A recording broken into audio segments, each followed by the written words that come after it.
তুল্লাহি ওয়া বারাকাতু। প্রিয় এইচএসসি 2025 ব্যাচ, আজকের এই ভিডিওতে আমরা আলোচনা করব খুবই গুরুত্বপূর্ণ একটা গল্প বা গদ্য, সেটা হচ্ছে বিলাসী। সো এই গল্প থেকে কিছু এমসিকিউ জানার চেষ্টা করব আমরা, এবং এই এমসিকিউগুলো যদি তুমি একটু ভালো করে পড়ো তাহলে আশা করা যায় যে তোমার যে 26 তারিখ থেকে পরীক্ষা শুরু হচ্ছে, সো ওই পরীক্ষা অনেক বেশি কমন পড়বে।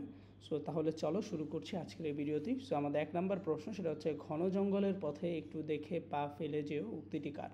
অর্থাৎ আমরা যে গল্পটি পড়েছিলাম বিলাসী, সেই গল্পে একটা উক্তি, সেই উক্তিটা হচ্ছে ঘন জঙ্গলের পথ একটু দেখে পা ফেলে যেও। এই কথাটা কে বলেছে? এই কথাটা বলেছে বিলাসী। এই কথাটা বিলাসী বলেছিল। দেন হচ্ছে আমরা পরবর্তী প্রশ্ন দেখতে পাচ্ছি, মহত্বের কাহিনী আমাদের অনেক আছে। এখানে মহত্ব কী অর্থে ব্যবহার করা হয়েছে? মানে ব্যাক্যার্থে ব্যবহার করা হয়েছে, মানে এখানে মহত্বকে ব্যাক্যার্থে ব্যবহার করা হয়েছে। দেন আমাদের একটা উদ্দীপক পড়ব এখন, এবং এই উদ্দীপকটা পড়ার পর আমরা 3-4 নম্বর প্রশ্ন উত্তর দেওয়ার চেষ্টা করব। নীলুফা শহরে একটি পোশাক কারখানায় কাজ করেন। তার শহরে কাজ করার বিষয়টি গ্রামের মানুষ পছন্দ করেন না। ছুটিতে বাড়িতে গেলে গ্রামের ওই মানুষগুলো নীলুফার নামে বিচার বসান। তারা নীলুফাকে জোর করে গ্রাম থেকে বের করে দেওয়ার সিদ্ধান্ত নেন, কিন্তু নীলুফা তাতে প্রতিবাদ করেন। অসুস্থ মাকে রেখে তিনি একসময় কিছুতেই যাবেন না।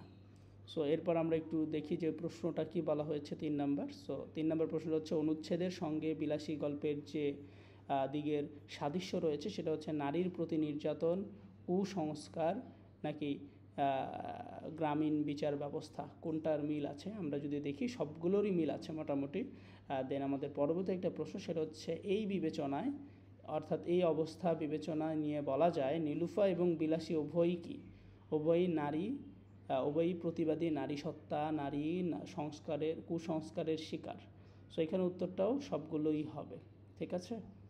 দেন আমাদের 5 নম্বর প্রশ্ন, কোনটি শরৎচন্দ্র চট্টোপাধ্যায়ের উপন্যাস? সো এখানে আমরা যে কটা উপন্যাস দেখতে পাচ্ছি তার মধ্যে আমরা দেখতে পাচ্ছি ঘরের বাহিরে, চোখের বালি, রাজসিংহ, শ্রীক্রান্ত। এখান থেকে আমরা জানি যে শরৎচন্দ্র চট্টোপাধ্যায়ের উপন্যাস হচ্ছে শ্রীক্রান্ত। এরপর আমরা আরেকটা প্রশ্ন দেখতে পাচ্ছি, চরিত্রহীন কে রচনা করেন? আমরা জানি যে চরিত্রহীন রচনা করেন হচ্ছে শরৎচন্দ্র চট্টোপাধ্যায়। শরৎচন্দ্র চট্টোপাধ্যায় কত খ্রিস্টাব্দে মৃত্যুবরণ করেন? তিনি হচ্ছে 1938 খ্রিস্টাব্দে মৃত্যুবরণ করেন। শরৎচন্দ্র চট্টোপাধ্যায় কোথায় মৃত্যুবরণ করেন? আমরা জানি যে শরৎচন্দ্র যে চট্টোপাধ্যায় আছেন তিনি কলকাতায় মৃত্যুবরণ করেন। শরৎচন্দ্র চট্টোপাধ্যায় কত বছর বয়সে সন্ন্যাসী হয়েছিলেন? তিনি 24 বছর বয়সে সন্ন্যাসী হয়েছিলেন। শরৎচন্দ্র চট্টোপাধ্যায় বাংলা সাহিত্যের কোন শাখায় সবচেয়ে বেশি জনপ্রিয় ছিলেন? এটা আমরা জানি যে বাংলা সাহিত্যের যে উপন্যাস আছে সেই উপন্যাসের মধ্যে সবচেয়ে জনপ্রিয় লেখক ছিলেন শরৎচন্দ্র চট্টোপাধ্যায়, এবং শরৎচন্দ্র চট্টোপাধ্যায়ের রচিত প্রথম মুদ্রিত গ্রন্থের নাম ছিল মন্দির, অর্থাৎ তিনি সর্বপ্রথম যেই রচনা করেছিলেন সেটার নাম হচ্ছে মন্দির। দেন শরৎচন্দ্র চট্টোপাধ্যায় কোন গল্পের জন্য কুন্তলীন পুরস্কার পেয়েছিলেন? তিনি কুন্তলীন পুরস্কারটা পেয়েছিলেন মন্দির গ্রন্থটির জন্যই। এরপর আমরা একটু দেখব যে ম্যালেরিয়ার কথাটা না হয় নাই পড়িলা, উক্তিটি কোন রচনার অন্তর্গত? বিলাসী রচনার অন্তর্গত। দেন বিলাসী গল্পে মৃত্যুঞ্জয় কোন ক্লাসে পড়তো? খুবই ইম্পর্ট্যান্ট একটা কোশ্চেন, এই কোশ্চেনটা তোমাদের পরীক্ষা আসতেই পারে, তাই আমি বলবো যে এই প্রশ্নটা খুবই মনোযোগ সহকারে পড়ার জন্য। সো এটা থার্ড ক্লাস পড়তেন। দেন গ্রামের এক প্রান্তে কার গ্রাম ছিল? এটা আমরা জানি যে গ্রামের এক প্রান্তে মৃত্যুঞ্জয়ের বাসা ছিল বা তার গ্রাম ছিল। দেন আমাদের একটা প্রশ্ন, সেটা হচ্ছে কাগজ তো ইঁদুরে আনতে পারে, উক্তিটি কার? কাগজ তো ইঁদুরেও আনতে পারে, এখানে উক্তিটি কার? সো এখানে বিলাসী, ন্যাড়া, মৃত্যুঞ্জয়, খুড়া। তোমরা একটু কমেন্টে জানাবে যে কার হবে। উত্তরটা হচ্ছে মৃত্যুঞ্জয়ের হবে।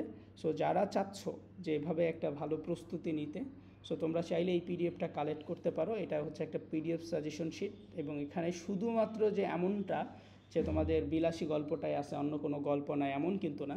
এখানে তুমি তোমার বাংলা প্রথম পত্র যতগুলো পদ্য আছে সবগুলোরই এইরকম করে এমসিকিউ প্র্যাকটিস আছে, সৃজনশীল আছে, সব কিছুই আছে। সো এটা ভালো করে পড়লে ইনশাল্লাহ তুমি পরীক্ষা ভালো করতে পারবা। এই পিডিএফটার মূল্য হচ্ছে অফার প্রাইজে 70 টাকা, আর এমনিতে 140 টাকা করে। সো বাংলা ফার্স্ট পেপার নিলে তুমি 70 টাকা দিয়েই নিতে হবে। সো নাম্বারটা দেওয়া আছে, সো এই নাম্বারে যোগাযোগ করবা হোয়াটসঅ্যাপে, অথবা এই ভিডিওর ডিসক্রিপশনে একটা নাম্বার পাবা। সো এই নাম্বারে যোগাযোগ করলেই তুমি খুব সহজেই পিডিএফটা কালেক্ট করতে পারবা। তারপর, খুকরো সাপ ধরে পোষার শখ ছিল কার? অর্থাৎ ন্যাড়ার অনেক শখ ছিল যে সে হচ্ছে একটা খুকরো সাপ ধরবে, একটা গোকরো সাপ ধরে সে হচ্ছে সেটা পালবে। দেন হচ্ছে 18 নাম্বার প্রশ্ন, মৃত্যুঞ্জয়ের মৃত্যুর পরে বিলাসী কতদিন বেঁচে ছিল? আমরা জানি যে যখন মৃত্যুঞ্জয় মারা গেল তখন বিলাসী কষ্টে দুঃখে মাত্র 7 দিন বেঁচে ছিল, পরে সে বিষ খেয়ে আত্মহত্যা করে। দেন 19 নাম্বার প্রশ্ন, বিলাসী গল্পে বিলাসী মৃত্যু হয় কিভাবে? আমরা অলরেডি বলে দিয়েছি, সে বিষ খায়, বিষ খাওয়ার ফলে তার মৃত্যুটা হয়ে গিয়েছিল, তারপর আর কিছু করার ছিল না। দেন বিলাসী গল্পের ছোট বাবু তার স্বাভাবিক উদ্ধার্যে গ্রামের বারুয়া আতি পূজা বাবদ কত টাকা দান করেন? সে 200 টাকা দান করেন। তারপর আমরা 21 নম্বর প্রশ্ন দেখতে পাচ্ছি, বিলাসীর আত্মহত্যা পরিহাসের বিষয় হলো কেন? বিলাসীর আত্মহত্যাটা আসলে পরিহাসের বিষয় হওয়ার কারণ হচ্ছে যে বিলাসী যখন মারা যায় তখন সে হচ্ছে বিষ খেয়ে মারা যায়, এবং সমাজ ভালোবাসার মূল্য দিতে জানে না বলে সে হচ্ছে কি মারা গিয়েছিল। ওরে বাপরে, আমি একলা থাকতে পারবো না উক্তিটির প্রেক্ষাপট কি? প্রমাণ দাও।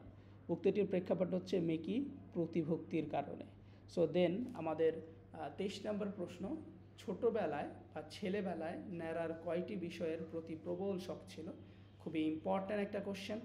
সো এই কোশ্চেনের উত্তর হচ্ছে 2টা বিষয়ের খুবই শখ ছিল ন্যাড়ার।